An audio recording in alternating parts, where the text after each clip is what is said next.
खानपुर। दिन दहाड़े चोरी की वारदात। वकास ट्रेडर्स से 90,000 रुपये का सामान चोरी, थाना सटी की हदूद पुरानी। गल्ला मुंडी में दिन दहाड़े चोरी की वारदात।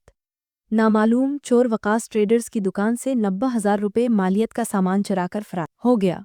चोरी की वारदात उस वक्त पेश आई जब हम नमाज जुमा की अदायगी के लिए गए थे।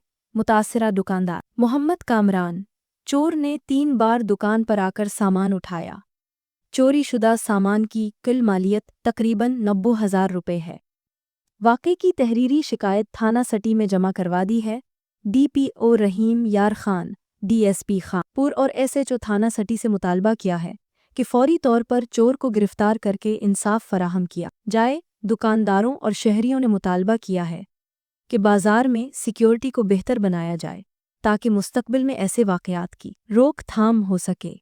अगर कोई भी उस शख्स को जानता हो या कहीं भी नज़र आए तो उस नंबर पर इत्तला करें।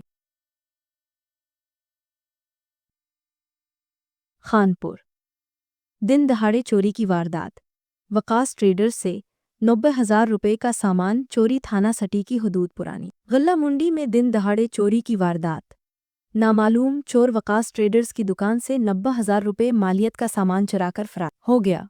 चोरी की वारदात उस वक्त पेश आई जब हम नमाज जुमा की अदायगी के लिए गए थे। मुतासिरा दुकानदार मोहम्मद कामरान, चोर ने 3 बार दुकान पर आकर सामान उठाया।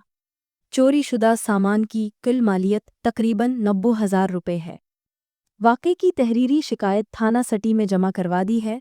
DPO रहीम यार खान, DSP खानपुर और SHO थाना सटी से मुतालबा किया है कि फौरी तौर पर चोर को गिरफ्तार करके इंसाफ फराहम किया जाए। दुकानदारों और शहरियों ने मुतालबा किया है कि बाजार में सिक्योरिटी को बेहतर बनाया जाए ताकि मुस्तकबिल में ऐसे वाक़यात की रोकथाम हो सके। अगर कोई भी उस शख्स को जानता हो या कहीं भी नज़र आए तो उस नंबर पर इत्तला करें।